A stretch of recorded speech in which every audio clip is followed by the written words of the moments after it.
बिहार के उन तमाम अभ्यर्थियों के लिए शिक्षा मंत्री का बड़ा ऐलान। अब पहले इस परीक्षा का रिजल्ट जारी किया जाएगा, उसके बाद टीआरई 4 लिया जाएगा। आपको मालूम होगा कि बिहार में लगातार शिक्षकों को, बच्चों को, अभ्यर्थियों को सड़कों पर उतरना पड़ रहा है। कई ज्वलंत मुद्दे उनके द्वारा उठाए जा रहे हैं और इसी कड़ी में एक बार फिर से बच्चों के द्वारा, अभ्यर्थियों के द्वारा शिक्षा मंत्री से सवाल पूछा गया कि और कितनी दफा हमें सड़कों पर उतरना पड़ेगा, हमारी मांगों को क्यों नहीं सुना जा रहा है। अब ऐसे में शिक्षा मंत्री मिथिलेश तिवारी ने कहा है कि पहले एस्टेट की जो रिजल्ट है वो जारी की जाएगी और उसके बाद जो है टीआरई 4 को लेकर के बात रखी जाएगी। आपको मालूम होगा कि पटना के अलग अलग चौक चौराहों पर अभ्यर्थियों के द्वारा बीपीएससी टीआरई 4 को लेकर के प्रदर्शन किया गया, हो हंगामा हुआ, लाठियां भांजी गई, कई अभ्यर्थियों को लाठियों का सामना भी करना पड़ा। अभ्यर्थी एक लंबे समय से इंतजार कर रहे हैं कि टीआरई 4 को लेकर के विज्ञापन कब जारी किया जाएगा, लेकिन ऐसे में उन्हीं अभ्यर्थियों के लिए जो बड़ी खबर है वो सामने आ रही है।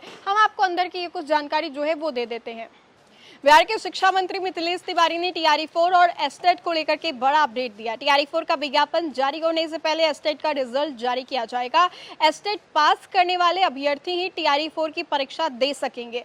एस्टेट में शामिल होने वाले अभ्यर्थी टीआरई 4 का फॉर्म भर सकेंगे। वहीं शिक्षकों के ट्रांसफर में पहले सरप्लस और म्यूचुअल ट्रांसफर की प्रक्रिया पूरी होगी, इसके बाद सामान्य ट्रांसफर शुरू किया जाएगा। बिहार में शिक्षक भर्ती की तैयारी कर रहे अभ्यर्थियों के लिए बड़ी खबर है। शिक्षा मंत्री मिथिलेश तिवारी ने टीआरई 4 और एस्टेट को लेकर के स्थिति साफ कर दी। उन्होंने कहा है कि टीआरई 4 का विज्ञापन जारी होने से पहले एस्टेट का रिजल्ट जारी किया जाएगा।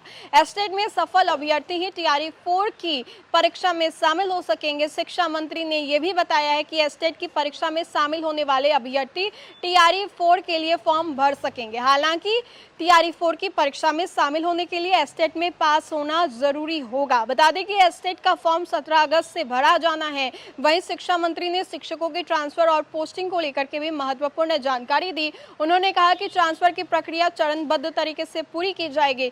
इससे पहले सरप्लस शिक्षक और म्यूचुअल ट्रांसफर की सूची जारी की जाएगी। इस प्रक्रिया के पूरे होने के बाद सामान्य ट्रांसफर की प्रक्रिया शुरू की जाएगी। मंत्री के अनुसार सामान्य ट्रांसफर के लिए निर्धारित शेड्यूल जो है वो उसके अनुसार आवेदन करने वाले शिक्षकों का ट्रांसफर किया जाएगा। इसमें हेड टीचर यानी कि एचटी और हेडमास्टर यानी कि एचएम भी आवेदन कर सकेंगे।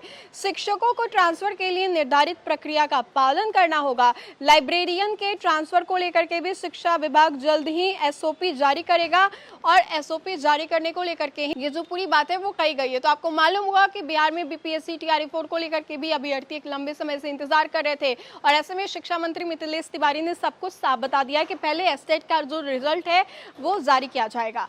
फिलहाल के लिए खबर में इतना ही। खबरों का सिलसिला लगातार जारी रहेगा। तब तक के लिए आप देखते रहे न्यूज़ फॉर नेशन। बहुत बहुत शुक्रिया।